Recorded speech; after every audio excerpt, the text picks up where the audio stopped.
बाबा बैद्यनाथ की नगरी देवघर अब सिर्फ धार्मिक मानचित्र पर ही नहीं बल्कि स्वाद के विश्व मानचित्र पर भी दर्ज होने जा रही है। 3 घंटे की आंच और बिना पानी के पकने वाला अट्ठे मटन अब अंतर्राष्ट्रीय पहचान की दहलीज पर खड़ा है।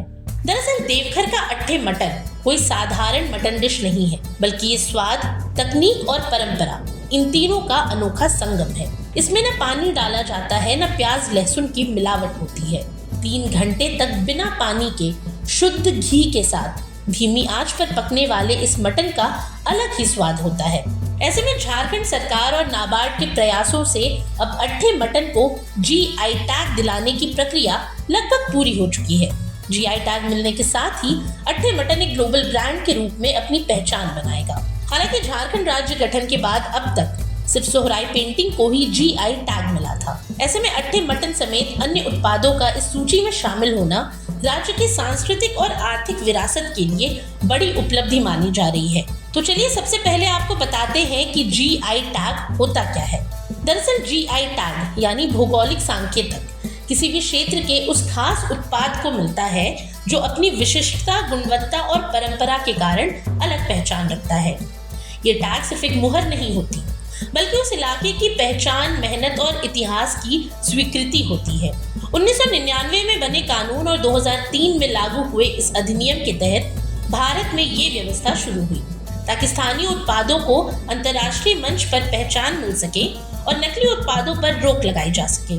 GI टैग मिलने के बाद उस उत्पाद का इस्तेमाल सिर्फ उसी क्षेत्र के लोग कर सकते हैं और इससे जुड़े कारीगरों और उत्पादकों को सीधा आर्थिक लाभ होता है। वहीं अट्ठे मटन के साथ साथ झारखंड के कई अन्य पारंपरिक उत्पाद भी GI टैग की दौड़ में शामिल हैं। सरायकेला खरसावां की कुचाई हल्दी, सिमडेगा का बीरू गमछा, गोड्डा की टस्सर सिल्क साड़ियाँ, खूंटी की करनी शॉल, सिमडेगा की मीठी इमली, रांची की आदिवासी ज्वेलरी और बांस से बने इको फ्रेंडली उत्पाद, ये सभी झारखंड की आदिवासी संस्कृति, कारीगरी और प्रकृति से जुड़े जीवन शैली का जीवंत उदाहरण है। इन उत्पादों में न सिर्फ गुणवत्ता है बल्कि पीढ़ियों से चली आ रही परंपराओं की खुशबू भी है। अब देखिए, कुचाई हल्दी अपनी तेज खुशबू और ज्यादा करक्यूमिन कंटेंट के लिए जानी जाती है, जिसे आदिवासी किसान ऑर्गेनिक तरीके से उगाते हैं। बीरू गमछा सिमडेगा की पहचान है, जिसका लाल सफेद पैटर्न सीधे संस्कृति से जुड़ा हुआ है।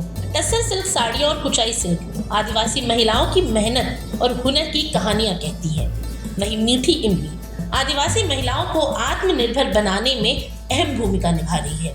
करनी शॉल और आदिवासी ज्वेलरी झारखंड की सादगी और सौंदर्य का प्रतीक है, जबकि बांस से बने उत्पाद पर्यावरण के साथ तालमेल बिठाने वाली जीवन शैली को दर्शाते हैं। अब गौरतलब है कि अट्ठे मटन को मिलने वाला संभावित GI टैग झारखंड की सांस्कृतिक और आर्थिक यात्रा में एक निर्णायक मोड़ है। ये मोहर इस बात का प्रमाण है कि झारखंड सिर्फ खनिज और जंगलों का राज्य नहीं, बल्कि ऐसी समृद्ध विरासत की धरती है जहां स्वाद भी इतिहास रचते हैं। आज के लिए इतना ही। ये सामग्री आपके लिए जुटाई थी उर्वशी शेखर ने और वीडियो संयोजन किया था राहुल कुमार ने। ये वीडियो आपको कैसा लगा हमें कमेंट सेक्शन में जरूर बताएं और ऐसी तमाम रोचक जानकारियों के लिए बने रहिए स्वराज पोस्ट झारखंड के साथ। और अब तक अगर आपने हमारे YouTube चैनल को सब्सक्राइब नहीं किया तो अभी जाकर करें और Facebook पर हमारे पेज को लाइक और फॉलो करना ना भूलें।